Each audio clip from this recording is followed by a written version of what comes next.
Hello everyone, my name is Shadan Saifi. I have qualified UGC NET JRF as well as GATE in Sociology. आज का हमारा topic है diaspora. देखते हैं इसके बारे में। अगर हम ऑक्सफोर्ड इंग्लिश डिक्शनरी को देखें, ठीक है, तो डायस्पोरा उन लोगों को कहा जाता है या उन लोगों की सिचुएशन को कहा जाता है जो अपने ट्रेडिशनल होमलैंड से बाहर रहते हैं। ठीक है, ट्रेडिशनल होमलैंड वो होमलैंड होती है जो जिसे लोग अपना मान रहे होते हैं कि हमारा जो असली असली जो हमारा देश की मुल्क या ज़मीन है वो वही है, चाहे वो वहाँ पर पैदा हुए हों या उनके एंसेस्टर्स वहाँ पर पैदा हुए हों, मगर वो कल्चरली ज़रूर उस ट्रेडिशनल होमलैंड से अपने आप को रिलेट कर पाते हैं। ठीक है, तो डायस्पोरा वर्ड जो है वो दो ग्रीक वर्ड से मिलकर बना हुआ है। स्पैरो मतलब सो करना, डाय मतलब ओवर, यानी कि डायस्पोरा का मतलब हो जाएगा टू सो ओवर, यानी कि जो सीड्स हैं, ठीक है, अगर हम सीड्स को लें तो सीड्स को बोना, सो मतलब बोना, ओवर मतलब एक मैदान में सीड्स को बोना। ठीक है, इसका मतलब हो जाएगा सीड्स को फैलाना उनको बोते वक्त एक वाइडर एरिया में। ठीक है, समझ जाए, जैसे कि लोग जो होते हैं वो अपने ट्रेडिशनल होमलैंड से फैल जाते हैं बाकी जगहों पर। डायस्पोरा जो है ओरिजिनली हम ऐसी पॉपुलेशन को डिस्क्राइब करने के लिए यूज़ करते हैं जो अपनी होमलैंड को छोड़कर कहीं और रह रही होती है। ठीक है, फॉर अ लॉन्ग टाइम, ऐसा नहीं है कि वैकेशन पे जा रहे हैं और फिर वापस आ गए उनको डायस्पोरा कह दिया, नहीं, फॉर लॉन्ग टाइम से अपने ट्रेडिशनल होमलैंड से बाहर ही रह रहे हैं और बाहर रहते हुए अपने वो कल्चरल मेमोरीज, ठीक है, अपने कल्चर को भी प्रिजर्व रख रहे हैं। अपने होमलैंड का जो कल्चर था उसको वो डायस्पोरा कम्युनिटी प्रिजर्व रख रही है और अपने होमलैंड के साथ वो कनेक्शंस भी अपनी प्रिजर्व रख रही है। ठीक है, यानी कि जो होमलैंड के साथ उसके कोई भी पॉलिटिकली सोशल कनेक्शंस हैं या टाइज हैं उनको वो नहीं तोड़ती है। ठीक है, अब हम आते हैं कि डायस्पोरा अगर पढ़ रहे हो तो ये टर्म बहुत ज़रूरी होता है, ट्रांसनेशनलिज्म। ट्रांसनेशनलिज्म कहते हैं कि क्रिएशन एंड मेंटेनेंस, ठीक है, creation and maintenance of social economic culture and political network. ठीक है, देखो ट्रांसनेशनल का मतलब क्या होता है, ट्रांस का मतलब होता है बियॉन्ड, ठीक है, यानी कि, और नेशनलिज्म का मतलब आपको पता ही है कि अपने आप को आप अपने आपको अपनी जो देश है या नेशन है उससे अपने आप को कैसे रिलेट कर पाते हो, क्या फीलिंग होती है आपके अंदर, वो नेशनलिज्म का पार्ट होता है। आप अपने आप को उस नेशन का पार्ट मानते हो, उन लोगों को अपना मानते हो। ठीक है, एटसेट्रा एटसेट्रा। ट्रांस का मतलब होता है उसके बियॉन्ड। ट्रांस नेशनलिज्म क्या हो जाएगा, नेशनलिज्म से बियॉन्ड। वहां पर क्या होता है कि अगर कुछ लोग जैसे अपने होमलैंड से बाहर रह रहे होते हैं, ठीक है, तो होमलैंड से बाहर रहते हुए भी अपने सोशल इकोनॉमिक कल्चरल और पॉलिटिकल नेटवर्क जो होता है, यानी कि जो जितने भी नेटवर्क्स होंगे उसको मेंटेन करके रखेंगे और नए नए नेटवर्क्स क्रिएट करेंगे अपने होमलैंड के साथ। ठीक है, अब देखो, क्योंकि होमलैंड जो है वो तो दूसरे नेशन में है और जो वो जहाँ वो रह रहे हैं वो कोई और सा नेशन है। ठीक है, तो अब ये दो नेशंस के बीच में वो अपने कनेक्शंस को या नेटवर्क को मेंटेन करना चाह रहे हैं। ठीक है, तो इसी को कहते हैं ट्रांसनेशनलिज्म। अब वो जो नेटवर्क होगा वो इकोनॉमिक भी हो सकता है, ठीक है, कल्चरल भी हो सकता है। अपने इकोनॉमिक टाइज मतलब जो जो आपका जो मनी का होगा या बिजनेस कर रहे होंगे अपने वो होम कंट्री के साथ, ठीक है, या फिर अपना मनी ट्रांसफर चल रहा होगा वो होम कंट्री के साथ। ठीक है, या फिर जो कल्चरल टाइज होंगी, जो होमलैंड का उनका जो कल्चर था वो उस कल्चर को प्रिजर्व रखेंगे। ठीक है, और उसी को ही वो वहाँ पर प्रैक्टिस कर रहे होंगे अपनी होस्ट कंट्री में, जहाँ से वो आए होते हैं उसको होमलैंड कहूँगा मैं इस वीडियो में,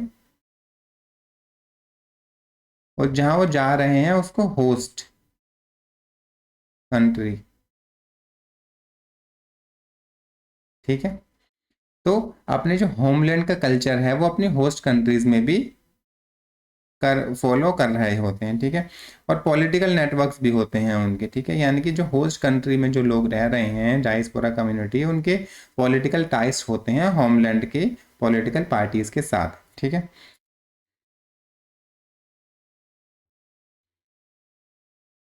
अब देखो, डायस्पोरा ग्रुप जो होता है वो अपने होमलैंड होमलैंड को रेमिटेंसेस भेज रहा होता है, यानी कि, ठीक है, वहाँ पर जो उनकी फैमिलीज या बाकी के लोग रह रहे होते हैं या उनके खानदान के लोग, उनको जो पैसा भेजना, कमाकर पैसा भेजने को रेमिटेंसेस कहा जाता है। ठीक है, या फिर उनका कोई बिजनेस इन्वेस्टमेंट होता है, होमलैंड में बिजनेस इन्वेस्टमेंट होगा। ठीक है, या फिर वो बिजनेस होस्ट कंट्री में बिजनेस करने के लिए आएंगे और पैसा होमलैंड में भेजेंगे। ठीक है, कुछ ना कुछ बिजनेस का इन्वेस्टमेंट होगा होस्ट कंट्री में या होमलैंड में। होमलैंड की जो पॉलिटिक्स है वहां पर वो एक्टिवली इन्वॉल्व रहते हैं। ठीक है, और कल्चरल एक्सचेंज चलता है उनका, क्योंकि होस्ट कंट्री का कल्चर अलग होगा और उनके जो होमलैंड का कल्चर अलग होगा, तो होस्ट कंट्री के जो कम्युनिटी होगी और डायस्पोरा कम्युनिटी के बीच में कल्चरल एक्सचेंज भी चल रहा होता है। और लॉन्ग डिस्टेंस कम्युनिकेशन के थ्रू ये जो नेटवर्क है ना डायस्पोरा कम्युनिटी के, हम अपने होमलैंड के साथ वो नेटवर्क मेंटेन करके रखते हैं, क्योंकि लॉन्ग डिस्टेंस कम्युनिकेशन के थ्रू, क्योंकि इतनी दूरी से कम्युनिकेशन हो रहा है, इसलिए उसे लॉन्ग डिस्टेंस कहा गया है। अब आते हैं, ट्रांसनेशनलिज्म जो होता है वो हाइब्रिड और ड्यूअल आइडेंटिटीज क्रिएट कर देता है। ठीक है, ड्यूअल आइडेंटिटीज वो कैसे, जैसे कि मान लो कोई पर्सन इंडिया में था, अब वो माइग्रेट करके जाके रहने लगा यूएसए में। ठीक है, तो वहां पर रहने के बाद वो अपने आप को इंडियन भी मान रहा होगा और अमेरिकन भी मान रहा होगा, तो उसकी ड्यूअल आइडेंटिटीज उभर कर आती हैं। जैसे कि यूएस में रहने वाले लोग, कुछ लोगों को अभी तक अफ्रीकन अमेरिकन कहा जाता है।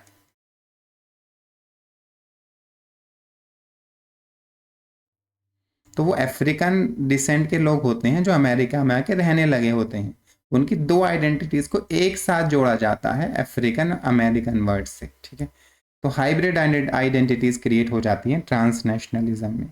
अब देखो, ट्रांसनेशनल नेटवर्क जो बनता है ट्रांसनेशनलिज्म में, उस नेटवर्क के थ्रू जो डायस्पोरा कम्युनिटीज होती हैं वो एक कल्चर शेयर कर रही हो, कल्चर शेयर करती है, नॉलेज शेयर करती है, मनी शेयर करती है अपनी होमलैंड के साथ या फिर अपने होस्ट कंट्री के साथ। ठीक है, इसके जरिए अपने कल्चर, नॉलेज या मनी शेयरिंग के जरिए अपने होमलैंड को भी इन्फ्लुएंस कर रही होती हैं और अपनी होस्ट सोसाइटीज को भी इन्फ्लुएंस करती हैं। ठीक है,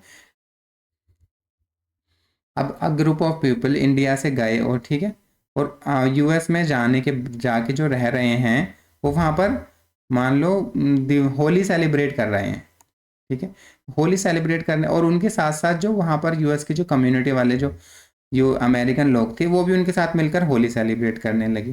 तो वहाँ पर एक कल्चर शेयर हुआ, या फिर इंडिया के जो लोग यूएसए में गए वो क्रिसमस सेलिब्रेट कर रहे हैं according to American customs America के लोगों के साथ, तो वहाँ पर भी एक कल्चर शेयर होता है। ठीक है, जो अपनी जो इंडिजीनियस नॉलेज थी या फिर जो भी उनके पास नॉलेज थी इंडिया से जो लेकर आए थे, वो भी वो यूएस के लोगों के साथ शेयर करते हैं। ठीक है, और मनी बिजनेस वगैरह तो शेयर हो ही रहा होता है। तो इसके थ्रू वो इन्फ्लुएंस करते हैं अपनी होस्ट सोसाइटीज को भी और होमलैंड को भी इन्फ्लुएंस करेंगे, क्योंकि जो मनी वो यहाँ से कमाएंगे वो अपने होमलैंड में भी भेजेंगे। जो कल्चर यहाँ से उन्होंने कल्चरल एक्सचेंज हुआ, जब वो यूएसए से वापस इंडिया जाएंगे तो वो सेम कल्चर को लेकर गए हैं, कल्चर मिक्स हो गया है, तो उसी कल्चर के साथ वो इंडिया के लोगों में इंटरेक्ट करेंगे। ठीक है, तो कल्चरल एक एक्सचेंज शेयर हो, कल्चर जो है वो शेयर होगा होमलैंड में भी और होस्ट सोसाइटीज में भी। अब आते हैं ग्लोबलाइजेशन में। ग्लोबलाइजेशन क्या होता है? ग्लोबलाइजेशन एक प्रोसेस है। ठीक है, सबसे पहले तो याद रखना है कि प्रोसेस होता है। ठीक है, तो उस ग्लोबलाइजेशन में क्या होता है, जो कंट्रीज होती हैं वो, ठीक है, कंट्रीज जो होती हैं वो एक दूसरे से कनेक्टेड रहती हैं और एक दूसरे पर डिपेंडेंट रहती हैं। क्यों?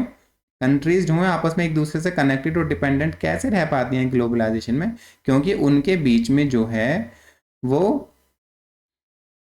कुछ एक्सचेंज हो रहा होता है, फ्री फ्लो हो रहा होता है मनी का, पीपल का, आइडियाज का और कल्चर का। ठीक है, अक्रॉस द बॉर्डर, टेक्नोलॉजी और ग्लोबल ट्रेड की मदद से। अब देखो, ग्लोबलाइजेशन में क्या है, तुम कोई भी आजकल जो Amazon.com है वो तो यूएस की साइट है, तुम उससे भी अपने सामान मंगा सकते हो इंडिया में, तो वो सामान यूएस से आ रहा होता है इंडिया तक, तो ये ग्लोबलाइजेशन का ही तो पार्ट हुआ। अब अगर वो जो तुमने सामान मंगाया था, तुम इंडिया में रह रहे हो जैसे समझते हैं,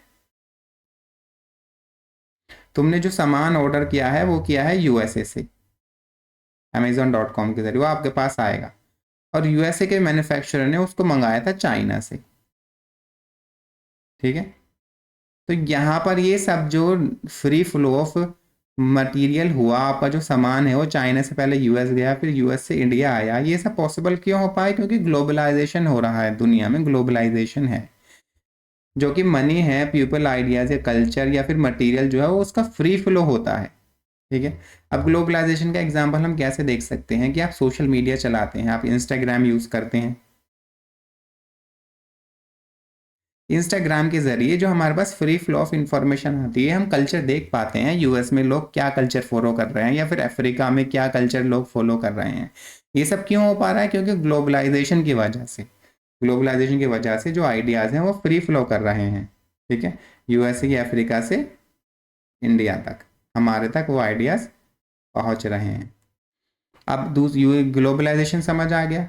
अब आते हैं क्रिएटिंग डायस्पोरा। जो ग्लोबलाइजेशन की वजह से ऑब्वियसली जब पीपल मूव करेंगे ग्लोबलाइजेशन में, ठीक है, आप देखो, आप एक पासपोर्ट बनवाओ और आप यूएस घूमने जा सकते हो, चाइना घूमने जा सकते हो, यूके घूमने जा सकते हो, ऑस्ट्रेलिया घूमने जा सकते हो, और वहाँ पर उनकी कुछ कंडीशंस अगर फॉलो कर लोगे तो वहाँ के सिटीजन भी बन सकते हो। ठीक है। तो एक तरह से माइग्रेशन जो होता है लोगों का वो ईजी हो गया है। क्यों? क्योंकि ग्लोबल इंटरकनेक्टेडनेस बढ़ गई है। आपस में जो लोग हैं ना दुनिया के, वो ज़्यादा से ज़्यादा कनेक्टेड हैं एक दूसरे से। इतना पहले नहीं होता था, अब ये इसकी जो स्पीड है वो बढ़ गई है। ठीक। इंटरकनेक्टेड तो पहले भी थी दुनिया, मगर अब उसमें एक एक फास्टर पेस से इंटरकनेक्टेडनेस बढ़ रही है, क्योंकि माइग्रेशन ईजी हो गया है, तो डायस्पोरा भी नए नए डायस्पोरा बनने लगेंगे। ठीक है। ज़्यादा से ज़्यादा लोग जो हैं वो एक कंट्री से माइग्रेट होकर दूसरी कंट्री में जाकर रहने लगेंगे और वो डायस्पोरा कम्युनिटी कहलाने लगेंगे। ठीक है। अब जो ग्लोबलाइजेशन है वो ट्रांसनेशनलिज्म को सपोर्ट कर रहा होता है। ट्रांसनेशनलिज्म में क्या होता है? नेटवर्क बनाए जाते हैं बियॉन्ड नेशनल बाउंड्रीज, और उन नेटवर्क बनाने के लिए फ्लो होना ज़रूरी है, मनी, पीपल, आइडियाज़ है, कल्चर का। ठीक है। ये तो यानी कि जो, और वो फ्लो कब होता है? ग्लोबलाइजेशन में फ्लो होता है। तो ग्लोबलाइजेशन जो होता है वो ट्रांसनेशनलिज्म को सपोर्ट कर रहा होता है। अब देखो, इस यहाँ पर जो मैंने लिखा है उससे भी समझ लेते हैं। जो ट्रैवल करना आसान है, मार्केट जो वर्ल्ड मार्केट बन गई है, डिजिटल मीडिया जो है इंस्टाग्राम, फेसबुक या यूट्यूब, तो वो सब ये सब चीज़ें जो हैं वो डायस्पोरा को मदद करती हैं अपनी होमलैंड के साथ लिंक्ड रहने में, जुड़े हुए रहने में। यानी कि जो नेटवर्क या कनेक्शन बनाना है वो आसान हो जाता है डायस्पोरास का अपने होमलैंड के साथ। ठीक है। वो वहाँ पर ट्रैवल कर सकते हैं आसानी से, मार्केट की मदद से वो अपने जो इकोनॉमी है उसको, इकोनॉमिक एक्सचेंज हो सकता है होस्ट और होम कम्युनिटीज़ के बीच में, और डिजिटल मीडिया की मदद से वो अपने होमलैंड के कल्चर को जान सकते हैं, वहाँ के लोगों के साथ आसानी से इंटरेक्ट कर सकते हैं। तो इस तरह से जो ग्लोबलाइजेशन है वो ट्रांसनेशनलिज्म को सपोर्ट कर रहा होता है। अब आते हैं कल्चरल हाइब्रिडिटी। जैसे कि हमने ट्रांसनेशनलिज्म में भी पढ़ा था, वैसे ही ग्लोबलाइजेशन जो है वो कल्चरल ब्लेंडिंग को सपोर्ट करता है ना। क्योंकि जब डायस्पोरा से एक जगह से दूसरी जगह जाएंगे माइग्रेशन करके, तो वो होमलैंड और होस्ट ट्रेडिशन का मिक्स ब्लेंड कर देंगे वहाँ पर जाके, जिससे एक नया कल्चर हमें मिल जाएगा। ठीक है। ये हमने पहले देखा था ना, हमने देखा था कि इंडिया के लोग जो यूएस में जाके दिवाली सेलिब्रेट करते हैं, ठीक है, फिर वहाँ यूएस के लोग भी उनके साथ दिवाली सेलिब्रेट करने लगते हैं। तो ये क्या हुआ? एक कल्चरल ब्लेंडिंग हो रही है। ग्लोबल इन्फ्लुएंस, डायस्पोरास जो होते हैं, ग्लोबलाइजेशन की वजह से माइग्रेशन आसान हो गया। ठीक है। डायस्पोरा जो दूसरी कंट्री में गए और वहाँ की पॉलिटिक्स को इम्पैक्ट किया। ठीक है। और वहाँ की पॉलिटिक्स को इस तरह से इम्पैक्ट किया कि वहाँ के जो पॉलिटिकल लीडर्स हैं वो कोई ऐसा डिसीजन ना ले जिसकी वजह से उनकी होम कंट्री को नुकसान हो। ठीक है। उसके साथ साथ वो कल्चर को भी इन्फ्लुएंस करते हैं, रेमिटेंसेस भेजते हैं, होमलैंड में पैसा भेजते हैं, क्रॉस बॉर्डर बॉर्डर इन्वेस्टमेंट बढ़ता है, क्योंकि डायस्पोरा कम्युनिटी जो है वो ट्रेड की वजह से भी इस्टेब्लिश की जा सकती है। कुछ लोग कंट्री ए में रहते हैं, उनको ट्रेड की वजह से कंट्री बी में रहना पड़ रहा है, तो बी में वो डायस्पोरा कहलाने लगेंगे। वो धीरे धीरे अपनी सारी फैमिली को कंट्री बी में ले आते हैं, वो वहीं पर ही रह रहे होते हैं। तो अब क्या हुआ? ट्रेड की वजह से वो बी में आए, क्योंकि वो अपने होमलैंड के साथ कनेक्शंस मेंटेन करके रखते हैं, नेटवर्क बना के रखते हैं, तो उस ट्रेड का फ़ायदा उनके होमलैंड को भी होगा। उनके जो कनेक्शन होंगे होमलैंड में भी हो सकता है कि वो अपने कनेक्शन के ज़रिए जो कंट्री बी में जो उनको सामान बेचना है वो अपनी होमलैंड की कंट्री से मंगा कर बेचें। ठीक है। या फिर होमलैंड को कुछ सामान बेचें, कि कंट्री में कुछ सामान भेजें यहाँ से। ठीक है। तो ऐसे ग्लोबल इन्फ्लुएंस भी बढ़ता है। अब आते हैं हम फीचर्स ऑफ डायस्पोरा, देख लेते हैं क्या होते हैं। विलियम साफरान ने 6 पॉइंट फीचर बताए थे डायस्पोरा के। ठीक है। पहला होता है डिस्पर्जन फ्रॉम ओरिजिनल सेंटर या होमलैंड। सबसे पहला डायस्पोरा बनने के लिए डिस्पर्जन होना ज़रूरी है। अपना जो ओरिजिनल होमलैंड था उसको छोड़कर लोग कहीं और जाकर ये डिस्पर्स हो जाते हैं, बाकी इलाकों में फैल जाते हैं, ठीक है। और वो डिस्पर्सन जो होता है वो फोर्स भी हो सकता है, फोर्सफुली निकाले गए हों अपने होमलैंड से, या फिर अपनी मर्जी से भी जा सकते हैं उसे छोड़कर। उसके बाद आता है collective memory and myth. Host country में रहते हुए भी वो अपने होमलैंड की जो मेमोरी है या मिथ्स जो हैं उसको संभाल कर रखते हैं। जैसे कि वो फिजिकल हिस्ट्री हो, फिजिकल लोकेशन उसकी, उनके होमलैंड की क्या है, हिस्ट्री क्या रही है उनके होमलैंड की, क्या क्या अचीवमेंट थे, क्या क्या सफ़र किया है उनकी कंट्री पास्ट में, उनकी कंट्री में लोगों ने, वो उस सब को संभाल कर रखते हैं। वो आपस में इस चीज़ को डिस्कस कर रहे होते हैं और अपनी आगे वाली जनरेशन को भी उसको वो कलेक्टिव मेमोरी और मिथ को पास कर रहे होते हैं, ठीक है। अब कम्युनिटीज आपस में एक तरह से एक आइडेंटिटी बना लेती है इन कलेक्टिव मेमोरी और मिथ की वजह से, ठीक है। और वो उस यूनिफाइंग आइडेंटिटी जो है वो यूनिफाइंग फोर्स का काम करती है। लोग अपने आप को एक दूसरे के साथ उसका डायस्पोरा कम्युनिटी में रिलेट कर पाते हैं कि हम सेम हिस्ट्री, हमारी सेम हिस्ट्री रही है, हम सेम फिजिकल लोकेशन से आए हैं, हमारी कंट्री की सेम अचीवमेंट रही है, हमने क्या क्या सफ़र किया है पास्ट में, ये सब कुछ सेम है। तो इस एक तरह से वो यूनिफाइंग फोर्स का काम कर रही होती है। जैसे कि एक इंडियन यूएस में रहते हुए दूसरे इंडियन से मिले और ये सब डिस्कस करे, देखो हमारा इतिहास ऐसा था, हमने क्या क्या अचीव किया, क्या क्या बनाया, हमने कॉलोनियलिज्म के अंदर क्या क्या सफ़र किया, ठीक है। तो एक तरह से यूनिफाइंग फोर्स बन जाता है, डायस्पोरा कम्युनिटी को जोड़ कर रखता है। अब आता है सबसे मेन पॉइंट, पार्शियल असिमिलेशन इन होस्ट कंट्री। अब होस्ट कंट्री में जो डायस्पोरा होते हैं, होस्ट कंट्री मतलब जहां पर वो गए हैं रहने के लिए, होमलैंड है जैसे मैंने पहले बताया था, दूसरा है होस्ट कंट्री। तो होस्ट कंट्री में उनका जो एसिमिलेशन है वो पार्शियल रहता है, यानी कि जो होस्ट कंट्री के जो लोगों के साथ वो घुल मिल पूरी तरह से नहीं पाते, वो उनके जैसा नहीं बन पा रहे होते हैं डायस्पोरा कम्युनिटी के लोग, ठीक है। कुछ तो बन जाते हैं कुछ हद तक, मगर कंप्लीट उनके जैसा नहीं बन पाते हैं। एसिमिलेशन मतलब मिल जाना उनमें, उनके बीच के जो डिफरेंस है वो रहते हैं। डायस्पोरा और होस्ट कंट्री के लोगों के बीच के डिफरेंसेस मेंटेन रहते हैं, फिर भी पूरी तरह से डिफरेंस खत्म नहीं होते हैं, तो इसलिए पार्शियल असिमिलेशन होता है। उसकी वजह से एलियनेशन और मार्जिनलाइजेशन फील करने लगते हैं डायस्पोरिक कम्युनिटी के लोग, ठीक है। जैसे कि जो इंडियंस हैं अगर वो यूएस में जाके रहने लगे तो यूएस में तो कोई दिवाली सेलिब्रेट नहीं करता है, मगर वो वहाँ पर दिवाली सेलिब्रेट करेंगे, करते हैं। और अपने जो जो कल्चर्स हैं, अपना खाना पीना कैसे हैं वो पहनते हैं, या वो जो जो भी उनके डाइटरी हैबिट्स थे वो यूएस में भी फॉलो करेंगे इंडिया इंडिया के लोग। तो एक तरह से वो जो पूरा एसिमिलेशन है वो नहीं हो पाता, पार्शली एसिमिलेट हो पाते हैं, और कुछ अपनी जो डिफरेंसेस है वो डायस्पोरा कम्युनिटी रिटेन करके रखती है। अब तीसरा है कि wish to return to homeland. हाँ, उनके अंदर एक विश होती है कि अगर कंडीशंस ने परमिट किया तो हम अपने होमलैंड में वापस ज़रूर जाएंगे, क्योंकि वो अपने होमलैंड को इस तरह से आइडियलाइज करते हैं कि हमारे वो ट्रू होम वही है ना। चाहे वो जनरेशन टू जनरेशन गुजर जाए, मगर वो चाहेंगे कि अपने होमलैंड में वापस जाएंगे एक दिन। और वो कमिट होते हैं restoration, safety and prosperity of their homeland, है ना। वो अपने होमलैंड को जैसा है वैसा जो रिस्टोर करना चाहते हैं, अगर उसकी कंडीशन अच्छी नहीं है तो उसकी सेफ्टी चाहते हैं, और होमलैंड की प्रोस्पेरिटी चाह रहे होते हैं। और ये सब काम कैसे कर रहे हैं, वो फाइनेंशियल सपोर्ट भेजते हैं अपने होमलैंड में, पॉलिटिकल एडवोकेसी करते हैं, यानी कि जो होस्ट कंट्री है वहाँ के पॉलिटिकल लीडर्स को अप्रोच करते हैं कि वो अपने होमलैंड की मदद करवाने के लिए। कल्चरल प्रिजर्वेशन, अपना जो होमलैंड का कल्चर है उसको प्रिजर्व करते हैं, ठीक है। Renewal of linkage with the homeland to maintain their identity different from host population. अब क्या होता है, वो अपने होमलैंड जो था उसके साथ लिंकेज को तोड़ते नहीं हैं, वो अपने होमलैंड के साथ कुछ ना कुछ लिंक ज़रूर बना के रखते हैं।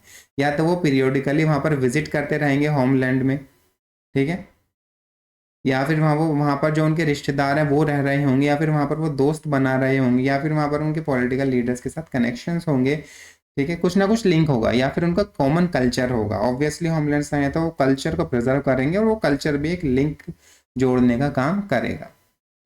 अब देखते हैं निकोलस वैन हर्स की डेफिनेशन क्या थी डायस्पोरा की। उन्होंने डायस्पोरा को डिफाइन किया था माइग्रेशन, पहली बात तो माइग्रेशन होना चाहिए होमलैंड से एक से ज़्यादा प्लेसेस तक, ठीक है, और जो कंटिन्यूस मूवमेंट होना चाहिए homeland and new place of living.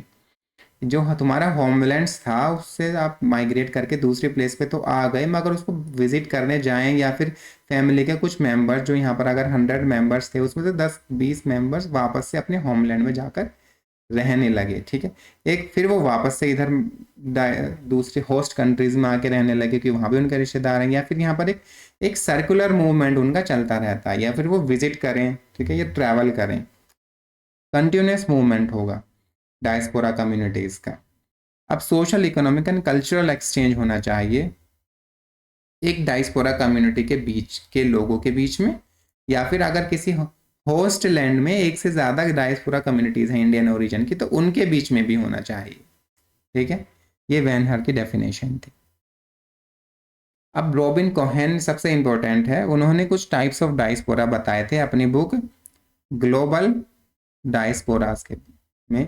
उन्होंने 6 मेजर टाइप्स बताए थे डायस्पोरा के। पहला है विक्टिम डायस्पोरास, ठीक है, विक्टिम डायस्पोरा तब बनते हैं जब उनको फोर्सफुली निकाल दिया जाता है या फिर उनका परसिक्यूशन हो रहा होता है अपनी होमलैंड में, ठीक है, होमलैंड में परसिक्यूशन या वॉर की वजह से वो या छोड़कर होस्ट कंट्री में चले जाते हैं, जैसे कि अफ्रीकन का स्लेव ट्रेड्स हुआ था, ठीक है, फोर्स एग्जाइल उनको पकड़ के अमेरिका ले गए थे, फिर वो वहाँ पर जाकर डायस्पोरिक कम्युनिटी बन गई, ठीक है, या फिर आर्मेनिया के लोग थे वहाँ पर, आर्मेनियन डायस्पोरा के लोग थे।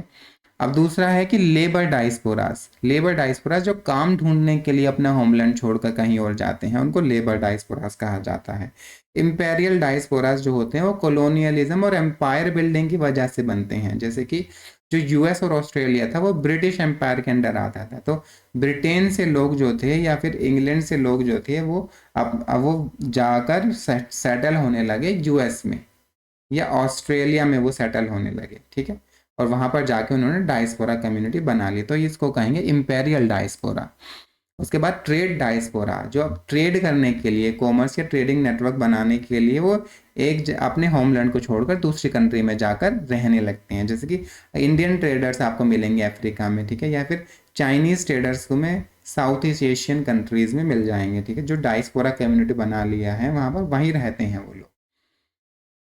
कल्चरल डायस्पोरा या डीटेरिटोरियलाइज्ड डायस्पोरा क्या होता है, वो शेयर्ड कल्चरल आइडेंटिटी की वजह से बन रहे होते हैं, है ना, rather than attachment to specific homeland, उनके स्पेसिफिक होमलैंड के साथ अटैचमेंट नहीं होता, होमलैंड तो उनका कुछ रहा होगा मगर हो सकता है कि उनके होमलैंड के साथ स्पेसिफिक अटैचमेंट, जो डायस्पोरा बन रहा है उसका बेसिस नहीं है ये स्पेसिफिक होमलैंड के साथ अटैचमेंट, जैसे कि कैरेबियन कम्युनिटीज़ जो हैं, कैरेबियन आइलैंड्स में जो कम्युनिटीज़ हैं वो बहुत सारी मल्टीपल अफ्रीकन कंट्रीज से आए हुए लोग हैं, स्लेव ट्रेड में जो आए थे, और वो कैरेबियन आइलैंड्स पे आकर रहने लगे, ठीक है।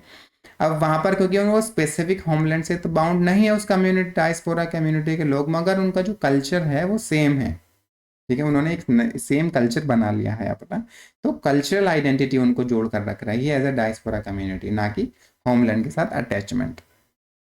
अब आते हैं गैब्रियल शेफर्स के आइडिया क्या थे डायस्पोरा में।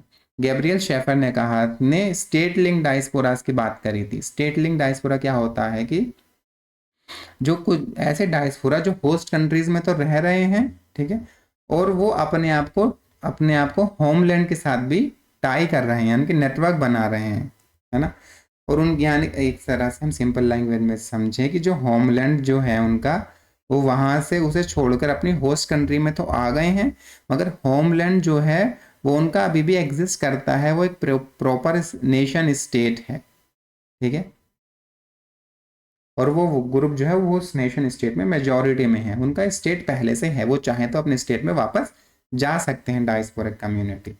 मगर स्टेटलेस डायस्पोरा में क्या होता है कि वो डिस्पर्स हो गए तो आ गए, डिस्पर्स कर दिए गए, ये निकाल दिए गए, मगर उनका जो अपना एक ओरिजिनल होमलैंड है या स्टेट है वो एग्जिस्ट नहीं करता। होमलैंड तो है मगर वो स्टेट नहीं बना, नेशन स्टेट नहीं बना हुआ है, जैसे कि पैलेस्टीनियंस हैं। पैलेस्टीनियंस जो यूएन में वो एक रिकॉग्नाइज्ड स्टेट नहीं है, तो पैलेस्टीनियन डायस्पोरा पूरी दुनिया में फैले हुए हैं, मगर उनका एक स्टेट नहीं है जहाँ पर वो वापस जाके रह सके, ठीक है। जैसे कुर्ड्स हैं, कुर्ड्स मल्टीपल कंट्रीज में फैले हुए हैं, ठीक है, मगर उनका एक स्टेट नहीं है जहां पर वो जाके रह सके वापस। होमलैंड तो किसी एरिया को कह सकते हैं अपना, मगर वो स्पेसिफिक नेशन स्टेट नहीं बना है। तिब्बतियंस हैं, तिब्बतियन डायस्पोरा जो इंडिया में रह रहे हैं, तिब्बत जो है वो वहाँ पर तिब्बत का उनका होमलैंड तिब्बत तो है, मगर वो चाइनीज कंट्रोल में, वो नेशन स्टेट नहीं है, ठीक है।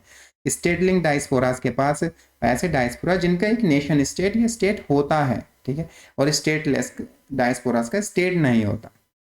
अब हिस्टोरिकल डाइस और क्लासिकल डायस्पोरा उन्होंने कहा था, जो बहुत पुराने डायस्पोरा है ना, वेरी ओल्ड डायस्पोरास, 2000 हजारों साल पहले जो बने थे, उनको उन्होंने हिस्टोरिकल डायस्पोरा कहा। मॉडर्न डायस्पोरा वो हैं जो रिसेंट्स में बने थे, जो 17 अराउंड 17 सेंचुरीज के में बने थे, उनको कहा modern diaspora, Italian, Polish, Irish. तो अगर हम यहाँ से भी देखें, जो 17 सेंचुरी से पहले के डायस्पोरा हो जाएंगे, वो हिस्टोरिकल या क्लासिकल डायस्पोरा में कैटेगरी में गैब्रियल शेफर ने उनको कैटेगराइज कर दिया था। इंसिपेंट डायस्पोरा जो बहुत ज़्यादा रिसेंट हैं, जो हाल ही के दशकों में डायस्पोरा कम्युनिटी बनी है या उन्होंने माइग्रेट किया है, वो इंसिपेंट डायस्पोरा या फिर इमर्जिंग डायस्पोरा कहलाएंगे। तो आज के लिए इतना ही। मुझे उम्मीद है कि आपको वीडियो पसंद आई होगी। वीडियो पसंद आई तो चैनल को लाइक करें, वीडियो को लाइक करें और चैनल को सब्सक्राइब करें।